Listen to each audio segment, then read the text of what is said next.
인간적인 소망이 끊어진 곳에서 하나님의 능력을 경험하다. 인간적인 소망이 끊어졌다. 다른 말로 하면 인간적인 수단과 인간적인 방법이 끊어졌다, 그런 거죠. 그래서 인간적인 모든 소망, 어떤 수단, 방법들이 끊어진 곳에 이르러서 하나님의 능력을 경험한다. 이것은 우리 그리스도인의 삶에서 흔히 볼 수 있는 그런 패턴이죠. 이건 예나 지금이나 그리스도인의 삶 가운데서 우리가 흔히 경험하게 되는 그런 패턴입니다. 그래서 성경에도 많은 예가 나오죠.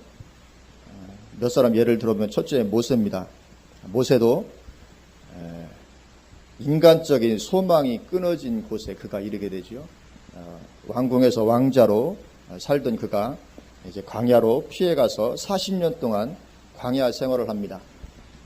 그래서 40년 광야 생활을 하는 동안에 왕자로 있었던 모든 인간적인 어떤 것들이 다 끊어지게 되죠. 그럴 뿐만 아니라 나이도 또 많이 들죠. 두 가지가 겹칩니다.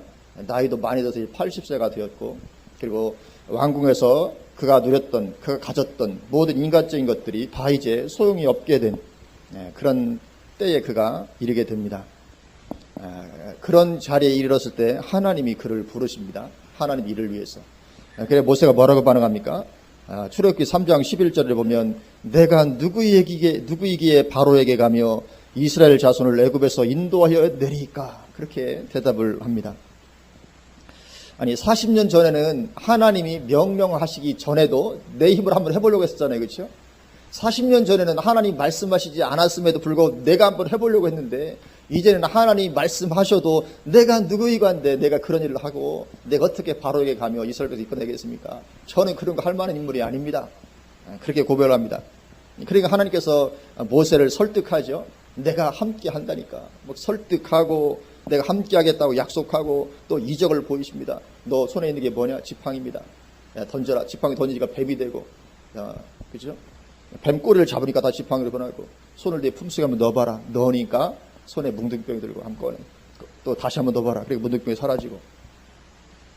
그러니까 모세가 전 입도 둔합니다. 그러니까 내가 너의 입에도 함께 하겠다. 하나님 굉장히 모세를 설득하고 막 엄청난 이적을 보이십니다. 그런 후에 모세가 뭐라고 합니까? 그래도 오 주여 보낼 만한 자를 보내소서. 이게 뭐죠? 모세가 그만큼 인간적인 모든 소망이 완전히 끊어진 자리에 있었다는 것을 보여주는 것입니다. 인간적인 어떤 수단, 방법, 도무지 내가 어떤 것도 할 수 있겠는가 하는 그런 자리에 모세가 이르렀던 것이죠. 그런데 거기에서 모세는 출애굽의 역사를 경험하고 홍해를 가르시는 하나님의 엄청난 능력을 경험하게 되어지죠. 그래서 인간적인 소망이 끊어진 그 자리에서 하나님의 엄청난 역사를 경험하게 되는 것입니다. 또 요셉도 그랬죠. 요셉도 인간적인 소망이 끊어진 그런 자리에 그가 들어가게 됩니다.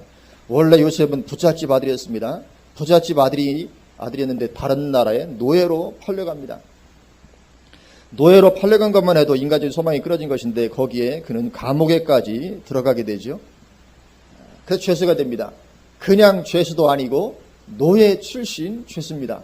그게 얼마나 감옥에서 이 하찮은 존재입니까? 그냥 죄수라 하더라도 하찮은 존재인데 그냥 죄수도 아니고 노예 출신, 그것도 아주 파렴치한 죄를 지은 죄인으로 이렇게 들어가 있는 것이죠. 그래서 거기에는 어떠한 인간적인 소망도 있을 수가 없는 그런 자리입니다. 근데 거기에서 모세 역시 엄청난 하나님의 능력을 경험하게 되죠. 그런 노예 신분 죄수에서 제국의 총리가 되게 하시는, 그리고 그 제국을 살리시는 하나님의 역사를 경험을 하게 됩니다. 그 노예 신분 죄수에서 제국의 총리가 되는 것은 이건 기적이죠. 기적입니다. 그래서 그러니까 그렇게 출세했다 그 말이 아니고, 모세가 그래서 그렇게 출세했다 그 말이 아니고, 그만한 하나님의 엄청난 능력을 경험했다 그거죠. 하나님이 아니고서는 도저히 이건 일어날 수 없는 그런 일을 그가 경험하게 된 것이죠. 사도 바울도 마찬가지입니다. 사도 바울도 살 소망까지 끊어진 곳에 무수히 그가 이르렀다고 고백을 하죠. 살 소망까지 끊어지는, 그래서 마음의 사형 선고를 받은 것 같은, 그래서 다른 말로 하면 인간적으로 어떻게 해볼 도리가 없는 그런 상황에 이르는 것이 한두 번이 아니었다고 말하죠. 우리가 고린도후서를 읽어보면 한두 번이 아니고 여러 번에 걸쳐서 인간적인 소망이 완전히 끊어진, 그래서 야 이제 죽었구나, 마음의 사형 선고를 받은 것 같은. 근데 거기에서 하나님의 능력을 역시 바울이 경험하게 됩니다. 그래서 더욱 하나님을 의지하게 되었다고 그렇게 고백을 하죠. 고린도후서를 보면. 그래서 하나님을 의지하게 되었다. 그래서 하나님은 그렇게 의도적으로 우리로 하여금 인간적인 소망이 끊어진 자리로 종종 인도하신 하나님이십니다. 의도적으로 그렇게 하시죠. 인간적인 소망, 도무지 내가 내 인간적인 능력으로 어떻게 해볼 도리가 없는, 방법이 없는 그런 길로 하나님은 우리를 인도하십니다. 그리고 오늘 본문에 아브라함과 사라도 지금 그 가운데 들어가 있는 것이죠. 오늘 본문은 아브라함이 99세, 사라가 89세일 때입니다. 89세, 99세, 인간적인 소망이 완전히 끊어진, 그때 자식을 도무지 낳을 수 있는 가능성이 전혀 없는 그런 자리에 이르는 거죠. 그때 하나님이 임하십니다. 오십니다. 그래서 내년 이맘때 아들이 있을 것이다. 그렇게 말하니까 어떻게 반응합니까? 17장 17절에 보면 17장 17절에 아브라함이 엎드려 웃으며 마음속으로 이르되, 아브라함이 웃지요. 아브라함이 웃습니다. 마음속으로 이르되 100세 된 사람이 어찌 자식을 낳을까? 사라는 90세니 어찌 출산하리요 하고 마음속으로 웃습니다. 그리고 사라도 어떻게 반응합니까? 사라도 18장 12절을 보면 12절에 사라가 속으로 웃고 이르되 내가 노쇠하였고 내 주인도 늙었으니 내게 무슨 즐거움이 있으리요. 아니, 하나님께서 오셔서 내년 이맘때 너희에게 아들이 있을 것이다 말씀을 하시는데도 불구하고 웃습니다. 이건 좋아서 웃는 게 아니죠. 왜 웃습니까? 하도 어이가 없으니까 기가 막혀서 웃는 거죠. 너무 어이없는 소리를 들으면 웃음밖에, 말도 되지 않는 얘기를 들으면 웃음밖에 나오지 않는 거죠. 그래서 웃는 것입니다. 그래서 인간적인 소망이 완전히 끊어진 곳에 이들이 이르러 있음을 보여주고 있는 것입니다. 역시 하나님께서 의도적으로 이렇게 될 때까지 응답을 늦추시죠. 진작에 응답해 주셔도 되는데, 사실 여자 나이 90이면 이건 뭐 가능한 것이 아니잖아요. 그런데 그렇게 될 때까지 의도적으로 하나님은 응답을 늦추십니다. 그리고 나서 응답하시면 말미암아 거기서 하나님의 능력을 경험하게 하시는 것이죠. 그래서 아들을 낳게 됩니다. 그래서 90살 먹은 할머니가 아들을 낳았다는 것은 이건 기적입니다. 오늘날 그런 예를 우리가 들어보지 못하잖아요. 정말 하나님의 능력을 경험하고 체험하게 되는 것입니다. 그래서 이렇게 하나님께서 인간적인 소망이 끊어진 자리로 하나님의 백성들을 인도하시는 경우가 종종 있는데, 마지막 때에는 모든 그리스도인들이 이 상황을 경험하게 되죠. 그래서 마지막 때에 엄청난 환난 가운데 들어가 있는데도 주님은 역사하시지 않으시고 잠잠하시는 것입니다. 마지막 때 이것을, 그래서 이런 인간적인 소망이 끊어진 자리를 누구나 다 경험하게 됩니다. 우리 그리스도인들이. 대환란, 성경 말씀에 대환란까지 들어가면 거기에서 주님이 역사하지 않습니다. 아무리 기도하고 아무리 주님께 구해도 하나님은 응답하시지 않고 그 환난 떠나가지 않습니다. 그래서 인간적인 소망이 완전히 끊어진 그 상태에 들어가게 됩니다. 그렇게 함으로 이제 전 세계적인 적그리스도 체제가 완성이 되는 거죠. 전 세계적인 적그리스도 체제가 완성이 됩니다. 그러면 세상 사람들 어떻게 합니까? 평안하다, 안전하다 합니다. 성경이 말씀한 것처럼. 적그리스도가 세상을 통치하게 되면 거기에 평화가 임하죠. 안전이 임합니다. 왜냐하면 더 이상 이제 범죄 없는 세상이 됩니다. 범죄를 할래 할 수가 없습니다. 적그리스도가 통치하게 되면. 왜냐하면 모든 사람들의 일거수일투족이 다 감시가 되니까 범죄가 없는 세상이 펼쳐지게 됩니다. 지금 이 기술이 놀랍게 발전되어 있습니다. 우리의 위치가 다 추적되고 있죠. 요즘에 뭐 구글에서 이 안경 만든 걸로 시작해가지고 놀라운 어떤 그런 이런 기술들이 이미 다 개발이 되어 있고 앞으로 계속 개발되고 있고, 그래서 이 적그리스도가 통치하게 될 때는 모든 사람의 일거수일투족이 다 감시가 되고 통제가 됩니다. 그리고 국가 간의 분쟁도 없어지게 됩니다. 왜냐하면 단일 정부가 수립되면 국가 간의 분쟁도 없어지게 되죠. 그래서 이 적그리스도가 통치할 때는 전 세계적인 평화가 임하게 됩니다. 거짓된 평화인데요. 그래서 사람들은 안전하다, 평안하다 그렇게 이야기하는 것이죠. 그래서 이 성경이 안전하다, 평안하다 할 때 주님께서 이렇게 해산의 고통이 임한 것처럼 오신다고 말씀하시는데, 지금은 그런 안전하다 평안하다 하지 않습니다. 그렇죠? 우리가 지금 어디를 둘러봐도 전 세계적으로 엄청 혼란스럽습니다. 지금 중동을 봐도 그렇고 남북관계를 봐도 그렇고 지금 세상은 계속 이런 혼란 가운데 있지 평화도 안전하다 이런 때가 없습니다. 그래서 이때는 적그리스도가 통치하게 될 때 전 세계적인 이런 거짓된 평화가 임하게 되는 거죠. 그러나 우리 그리스도는 어떻습니까? 모든 인간적인 소망이 끊어진 그런 상태에 들어가 있게 되는 거죠. 아무런 매매를 할 수 없습니다. 그리고 사로잡혀 가게 되고 칼에 죽임을 당하게 되고 계시록에서 말씀하는 것처럼 그렇게 되게 되는 것이죠. 그렇게 우리는 다 이제 인간적인 모든 소망이 끊어진 그런 자리 가운데 들어가게 될 것입니다. 그리고 그때 갑자기 우리가 하나님의 능력을 경험하게 될 줄로 믿습니다. 그게 바로 휴거입니다. 갑작스럽게.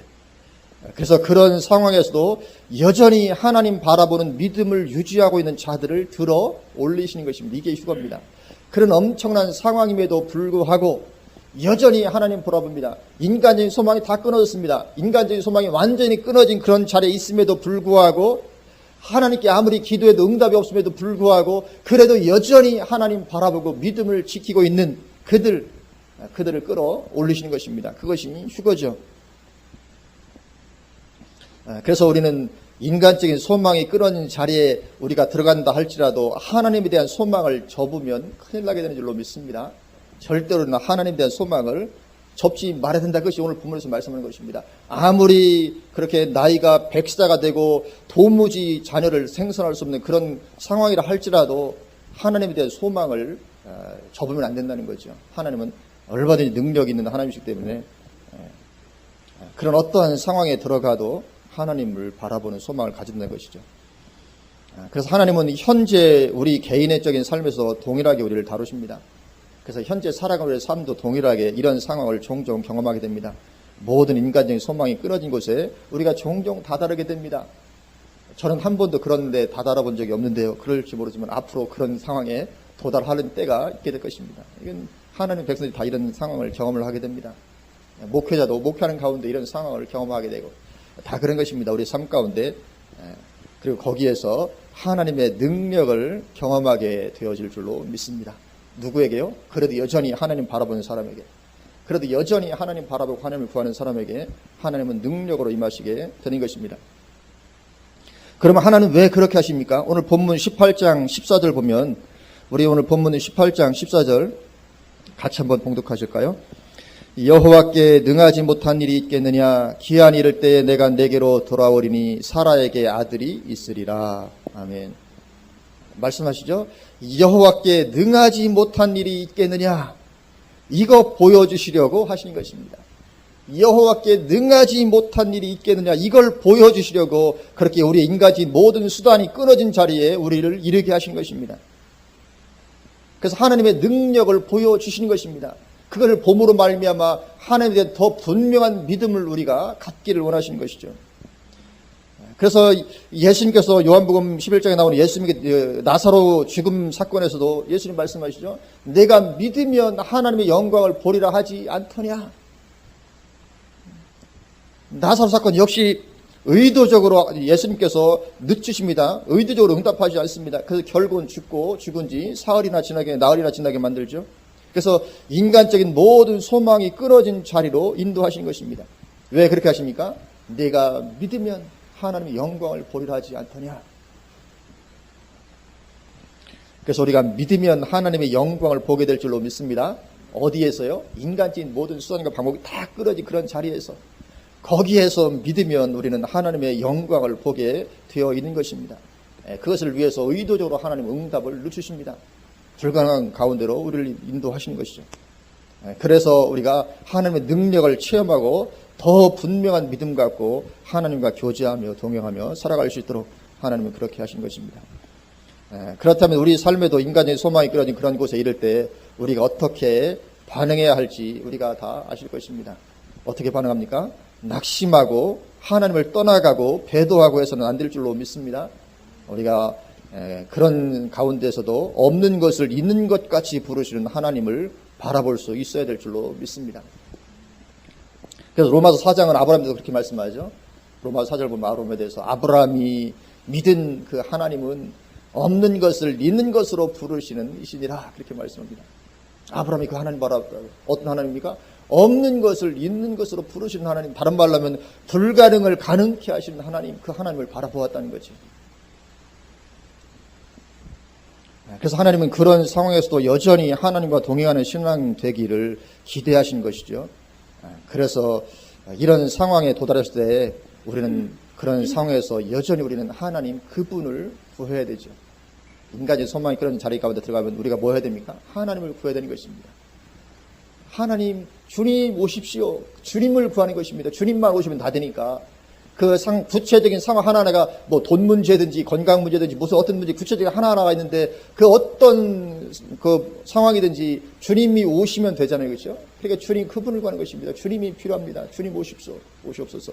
주님을 구하는 거죠.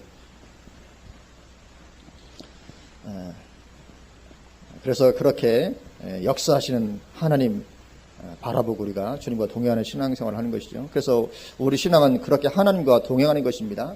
우리 신앙은 단지 주일날 예배 참석하는 게 우리 신앙이 아닙니다. 삶에서 그렇게 하나님을 신뢰하고 하나님과 동행하는 게 우리의 신앙입니다. 그래서 하나님 우리를 그렇게 다루어 가신 것입니다.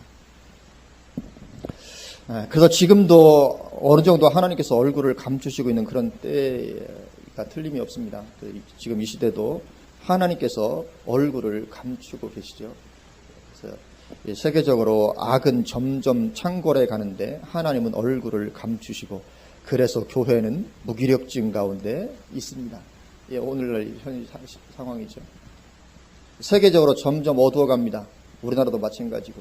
그런데 하나님은 교회의 얼굴을 감추고 계십니다. 그래서 교회가 아주 무기력합니다. 세상이 교회를 볼 때 우습게 보게 됩니다. 왜냐하면 교회가 너무나도 그런 하나님의 역사가 끊어지고 무기력한 가운데 있기 때문에. 그래서 그런 가운데 있으면 자기들끼리 싸우고 분열하게 됩니다. 틀림없이 그렇게 되거든요. 자기들끼리 싸우고 분열하게 됩니다. 그래서 지금 한국 교회도 그렇게 서로 아주 그냥 이렇게 치고받고 하고 정죄하고 비판하고 판단하고 싸우고 분열하고 이런 일들이 일어나는 것입니다. 잘 될 때는 절대 분열하지 않습니다. 거의 분열이라는 게 없습니다. 안 되면 자동적으로 분열합니다. 싸우게 됩니다. 그래서 지금 하나님께서 얼굴을 감추시고 있는 그런 때인데 이게 점점 더 진행될 거라는 거죠. 그래서 무수한 배교가 일어나게 될 거라 그런 것입니다. 데살로니가 후서 2장 2절과 3절에 영어로나 또는 말로나 또는 우리에게서 받았다 하는 편지로나 주의 날이 이르렀다고 해서 쉽게 마음이 흔들리거나 두려워하거나 하지 말아야 한다는 것이라. 누가 어떻게 하여도 너희가 미혹되지 말라. 먼저 배교하는 일이 있고 저 불법의 사람 곧 멸망의 아들이 나타나기 전에는 그 날이 이르지 아니하리니. 이 마지막 된 얘기입니다. 주님의 날, 마지막 재림의 날이 이르는 것에 대해서 말씀하는데 그렇게 되기 전에 먼저 배교하는 일이 있을 것이다. 그러고 나서 적그리스도가 등장할 것이다. 그래서 성경은 마지막 때에 교회가 엄청나게 배교할 거라고 말씀을 하고 있습니다. 그럼 교회가 왜 그렇게 엄청나게 배교하겠습니까? 그 중요한 이유 중에 하나는 하나님의 역사가 일어나지 않으니까, 다른 말로 하나님께서 얼굴을 감추시니까. 만약에 하나님의 역사가 막 일어나고 하면 그렇게 배교하고 하지 않을 거라고요. 교회에서 하나님의 살아계신 역사가 막 드러납니다. 막 초대교회처럼 엄청난 하나님의 역사가 나타나고 하나님의 살아계신 증거들이 막 드러나고 하면 그렇게 배교하지는 않을 거라고요. 그런데 하나님께서 얼굴을 감추시니까 믿음이 그냥 그 쭉정이 같은 그런 믿음을 갖고 있는 사람은 막 배교하는 것입니다. 왜냐하면 하나님께서 얼굴을 감추기 때문에. 그래서 믿음을 발휘하지 못하고 배교하게 되는 것입니다. 그래서 그렇게 하나님께서 어떤 살아계심이 어떤 드러나지 않습니다. 내 믿음은 약합니다. 거기다가 거짓된 거짓선들을 막 이렇게 미혹할 때 감당을 못하는 것이죠. 넘어갈 수밖에 없는 것입니다. 배교하게 되는 것이죠. 그래서 마지막 때 이렇게 하나님께서 의도적으로 얼굴을 감추시는 이런 때가 있는 것입니다. 그래서 그렇게 하나님께서 의도적으로 얼굴을 감추심으로 말미암아 인간적인 소망이 끊어지는 이러한 때에 우리는 하나님께서 역사하실 것을 우리가 더욱 분명히 바라볼 수 있어야 될 줄로 믿습니다. 바라보아야 됩니다. 그래서 우리는 주님을 구해야 될 줄로 믿습니다. 그렇지 못하면 배교의 물결에 휩쓸리게 됩니다. 그래서 이렇게 하나님께서 얼굴을 감출 때도 정말 간절히 주님을 찾으면, 주님을 구하면 하나님께서 역사하시고 응답하시게 되어 있는 줄로 믿습니다. 하나님께서 임하십니다. 나타나십니다. 그래서 우리는 항상 주님을 구하는 그런 자리에 있어야 되죠. 그래서 점점 우리의 믿음을 흔드는 그런 시대가 점점 오고 있습니다. 그래서 당장 세계 경제만 무너져 봐도 금방 드러나죠. 세계 경제가 조만간 무너질 건데 무너지고, 그래서 내 재산이 반토막 나고 해보십시오. 그러면 하나님 안에 서 있지 못하고 믿음이 갈팡질팡하게 되는 것입니다.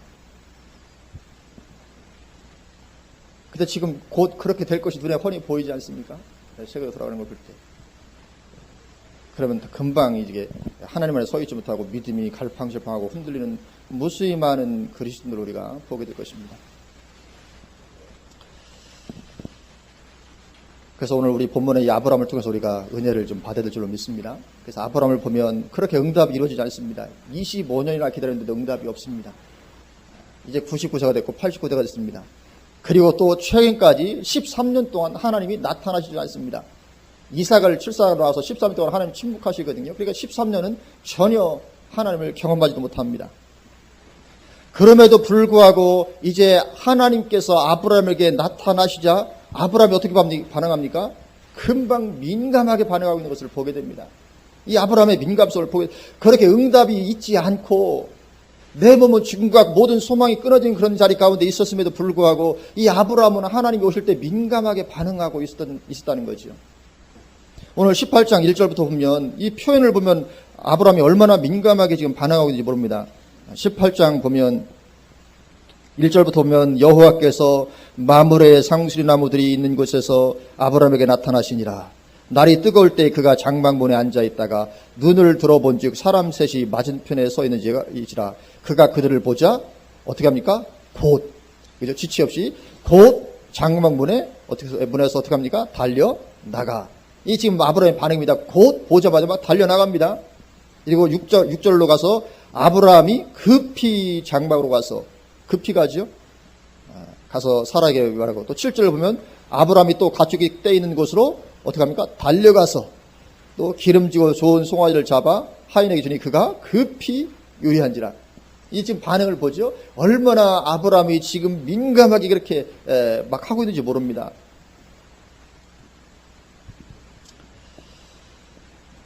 그래서 이 아브라함은 그렇게 오랜 기간 동안 응답이 되지 않고 하나님을 경험하지 않았음에도 불구하고 영적인 민감성을 전혀 떨어뜨리지 않고 있었던 것을 보게 됩니다.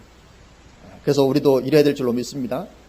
이렇게 돼야 되지, 그렇지 아니하고 배교의 자리로 나아가서 하나님 오심도 알아보지 못할 정도가 되어서 우리가 안 될 줄로 믿습니다. 하나님 오심도 알아보지 못하는 그런 자리에 있으면 안 되는 거죠. 그래서 우리는 상황과 관계없이 늘 하나님을 구하는 자리에 있어야 될 줄로 믿습니다. 그래서 하나님의 오심을 알아보아야 되는 것이죠. 하나님 오실 때. 그래서 오시는 하나님을 맞아들여야 될 줄로 믿습니다. 영적인 민감성입니다. 그래서 그렇게 응답이 오지 않고 있다가 하나님께서 뭔가 하실 때 그걸 알아볼 수 있어야 되거든요. 지금 여기서 아브라함에게 왔는데 아브라함이 이들 알아보지 못하고 그냥 흘려보냈다면 안 되는 것이잖아요. 그런데 하나님께서 우리에게 오시는 것을 우리가 알아보지 못하고 그냥 보내버리는 일이 얼마든지 있을 수 있는 것입니다. 하나님은 성령은 굉장히 민감하신 분이시잖아요. 우리가 얼마든지 놓쳐버릴 수 있습니다. 그래서 상황과 관계없이 항상 하나님을 구하는 자리에 있어야 될 줄로 믿습니다. 항상 하나님 구하는 것입니다.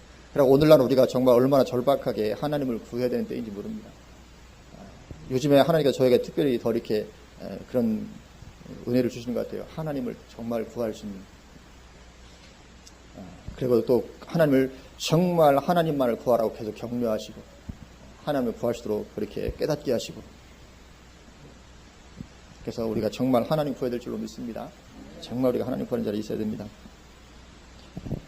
그래서 이 하나님의 응답이 이제 아브라함의 가정에 임하기 시작합니다. 하나님께서 이제 내년 이맘때 아들을 주리라. 그래서 이제 정말 아들을 마침내 약속을 받아들이는 이런 하나님의 응답이 이렇게 한쪽에서 아브라함에게 임하게 됩니다. 그런데 마침내 하나님의 역사가 지금 이루어지는 이 아브라함 쪽에서 이루어지는데, 그러면 다른 쪽에서는 무슨 일이 벌어지고 있는가 하는 거죠. 다른 쪽에서는 하나님의 심판이 집행이 되고 있습니다. 이렇게 되는 것입니다. 한쪽에서는 하나님의 응답이 임하는데 반대쪽 다른 쪽에서는 하나님의 심판이 동시적으로 진행이 된다는 것이죠. 아브라함의 경우에는 놀라운 하나님의 역사와 축복의 때입니다. 백세의 아들을 얻는 기적과 응답을 누리게 됩니다. 얼마나 기쁘겠습니까? 말할 수 없이 기쁘십니다. 그러나 반면에 롯에게는 하나님의 심판의 때가 임하게 되는 것이죠. 임하는 것이 동시적으로. 둘 다 하나님을 믿었다고 성경이 말씀합니다. 아브라함도 하나님을 믿었고 롯도 하나님을 믿었다고 말씀하는데, 그런데 아브라함에게는 놀라운 하나님의 응답의 때가 임하는 반면에 동시적으로 롯에게는 하나님의 심판의 때가 임하게 되는 것입니다. 이렇게 되는 것입니다. 이것이 우리가 두려워해야 될 그런 부분 중에 하나입니다. 그래서 오늘 아브라함을 만났던 천사들이 이제 아브라함을 떠나서 어디로 갑니까? 소돔으로 갑니다. 왜요? 소돔성 심판하러 이제. 소돔성을 심판하기 위해서 이 천사들이 왔던 것이죠. 그리고 바로 이제 아브라함과의 대화를 마치고 소돔으로 가게 됩니다.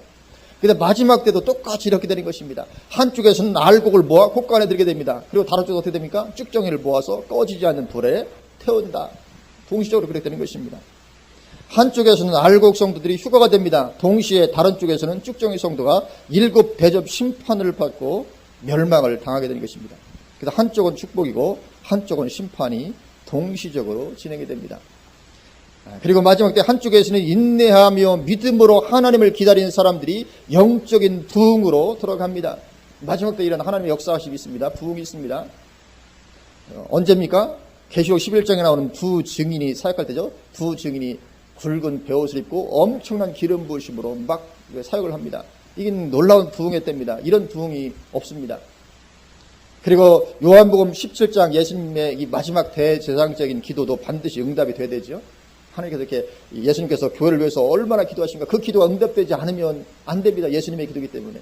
이 마지막 때 교회가 이런 전무후무한 이런 부흥과 회복 가운데로 들어가게 되는데, 그때 하나님을 기다리는 사람들, 믿음으로 인내하면서 그들은 영적인 부흥으로 들어가는 것입니다. 그러나 다른 쪽에서는 어떻게 합니까? 하나님 저버린 사람들이 배교의 자리로 완전히 들어가게 됩니다. 여기 동시적으로 일어납니다. 동시적으로. 그래서 릭 조이너라든가 이런 분들 책들을 보면 거기도 그런 얘기들 하잖아요. 동시적입니다. 한쪽에서 놀랍게 하나님의 부흥으로 들어가는가 하면 반면 한쪽에서는 완전한 배교를 향해서 나아가는 이런 일이 동시적으로 발생을 하게 됩니다. 그래서 우리는 하나님을 믿되 롯처럼 그렇게 믿어서는 안 될 줄로 믿습니다. 롯은 하나님을 믿는다고 하면서 여전히 아무 생각 없이 세상 추구하며 살아갑니다. 아무 생각 없이 그냥 세상 추구하며 살아가는 것이에요. 우리는 아브라함처럼 언약을 붙잡고 우리가 나아가야 될 줄로 믿습니다.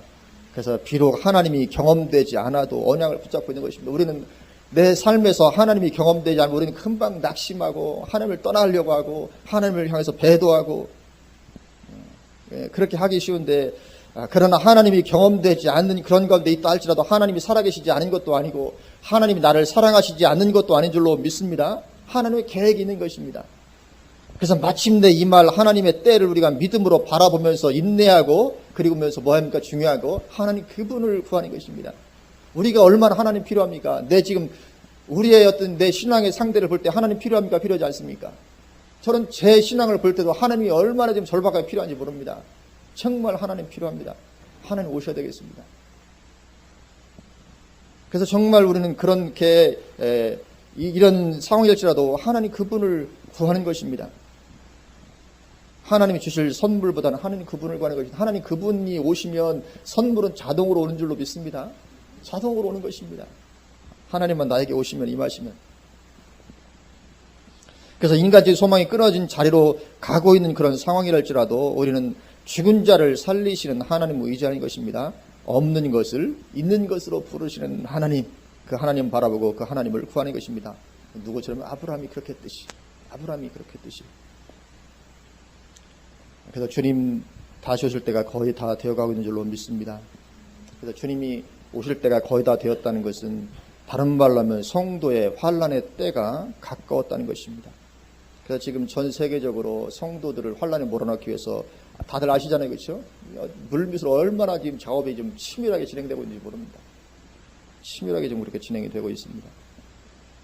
그래서 우리가 언약 안에서 힘을 내야 될 줄로 믿습니다. 그래서 보이지 않지만 보는 것처럼 우리가 그렇게 살아가야 됩니다. 엄청난 어려움이 몰려오고 하나님은 살아계신 것처럼 역사하시지 않고, 그렇다 할지라도 우리가 믿음으로 하나님 바라보며 주님 그분을 구하면서 신실하게 그 자리 가운데 있는 것입니다. 마침내 하나님의 엄청난 역사를 경험하는 그런 자리로 우리가 들어가게 될 줄로 믿습니다. 아멘. 그래서 우리의 삶 가운데 항상 우리가 낙심하지 않고 하나님 바라보고 하나님 그분을 구함으로 우리가 승리하게 되기를 주님의 이름으로 축원을 드립니다. 아멘. 기도하시겠습니다.